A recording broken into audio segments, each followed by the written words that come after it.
Welcome back. The Ministry of Environment and Forest recently announced a revision in India's 2015 emission norms. The blanket requirement for the installation of fuel gas desulfurization in coal-fired power plants has been revised. Let's first understand what this means. It is a system that removes sulfur dioxide from the smoke released by local power plants. The gas is a mixture of something that is produced by the combustion of fuel in industrial process like power plants or furnaces.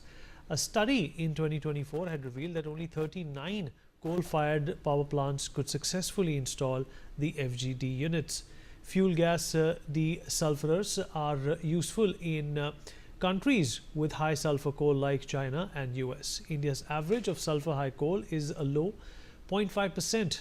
FGDs are also useful in places with high ambient SO2 levels and also dense proximity.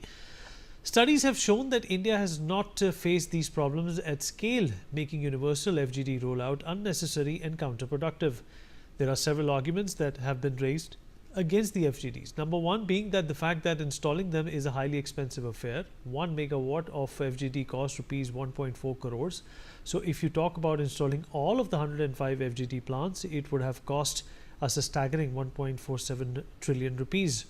The second drawback relates to the first one, the argument being that such huge investments would lead to increase in power tariffs at an estimate of rupees 25 to 75 paisa per kilowatt. Third argument being that limestone and auxiliary power leads to high CO2 emissions, and finally a 500 megawatt plant might use 110 to 130 kiloliters of fresh water per hour.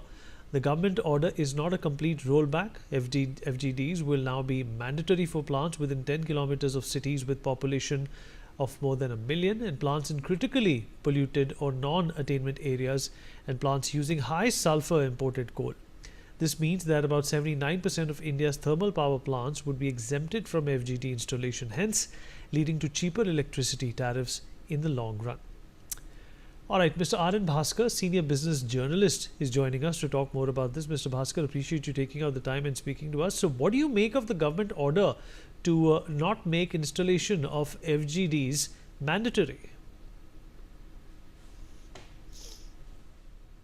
First of all, please remember that the FGD stands for desulfurization.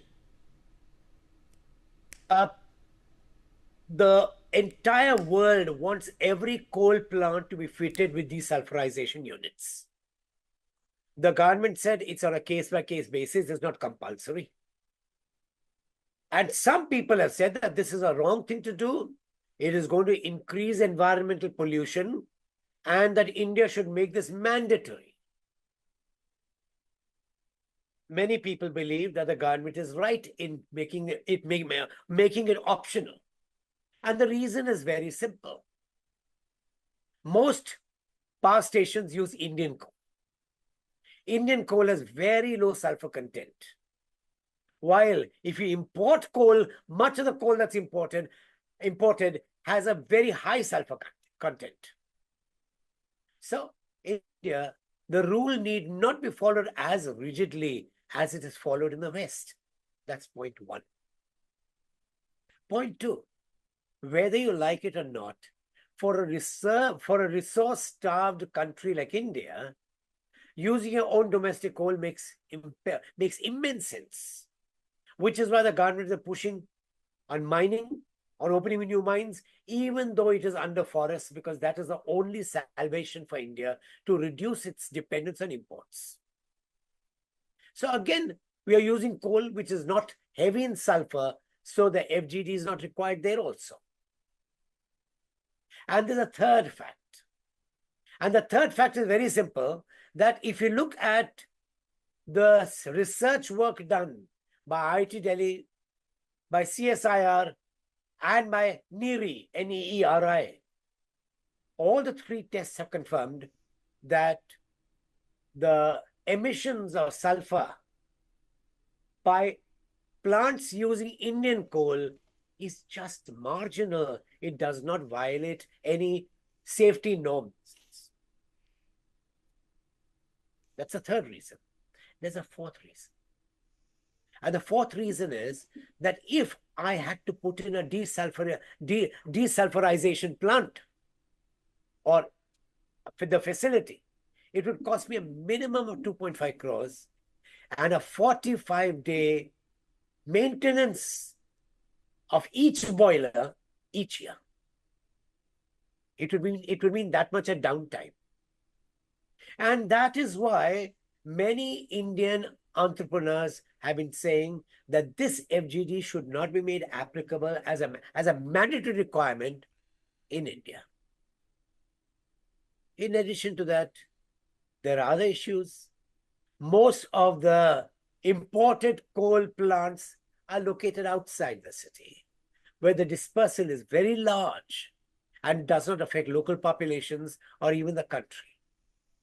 And lastly, it's the same old argument that India is a place where you have a very large population. So the emission on a per capita basis is also marginal, much lower than most of the developed countries, including China, though China and India come in the same category. And finally, there's one more last reason. The government wants to promote solar plants. Great idea. It wants to give 20% of the basket of energy producing sources to be based on solar. Again, a great idea. But many people don't understand that using solar poses only one problem. And that problem is that when the sun has a little cloud coming under it, solar production falls. When the sun is bright, you have great solar production. When there's a cloud or there's a lot of mist, you suddenly have very marginal solar production. So let's assume that you've got sunny days and all the solar plants are working at full capacity. At that time, it's quite possible that the amount of solar production is even larger, even greater than what you had anticipated. The grid can't take so much of solar power. So what does the grid have to do? It can't shut down a solar plant because you can't switch off the sun. So they have to shut down thermal plants as a necessity to balance the grid. And when you have to balance the grid, the solar plant remains intact. It's the thermal plant that needs to be controlled. In other words, India cannot do without thermal plants. Thermal plants are necessary for backing off when solar production is high. And that is also another reason why most solar producers have additional capacity, because they also have a PPA, a power purchase agreement, which ensures that the solar producers guarantee the government a certain amount of solar. Now, if there's a cloud, the PPA does not change. You have to pay a penalty. To make sure that you don't have to pay a penalty, you set up additional capacities of solar, which is all right. You've been saved from the penalty. But what if the sun is bright? And so do we need to burden consumers with 2.5 lakh crores in unnecessary infrastructure when these levels are already within their limits? You see, that has another problem. There's another dimension. First, if you have to put in these units in all coal-based plants, the cost of power generation goes up by a minimum 30 paise per unit. Now, 30 paise is an average. Given the way India charges tariffs, it charges tariffs on the basis of agriculture gets the power cheap or even free. Consumers get it at a certain price, and it is cross-subsidized by business and by industry. So already, industry pays a much higher tariff than any of the countries in the vicinity. What does this mean? It means India becomes less competitive in the global markets because the energy costs are very high. If India has to survive in a world which is very competitive, it has to keep industrial costs low. But that is not possible given the nature of subsidies and cross-subsidization. You can't ask customers to pay a higher price. It's politically unwise. And try to remove the subsidies from the farmers, you'll have an agitation. So again, because of the way our tariffs are structured, even a 30 paise load on tariffs could end up resulting in a much higher load for factories. And so isn't this a smarter use of resources, focusing on particulate matter and grid upgrades instead of chasing a global fad? Perfectly right. Go on the basis of particulates. Go on the basis, and this is something that India has been arguing for a long time.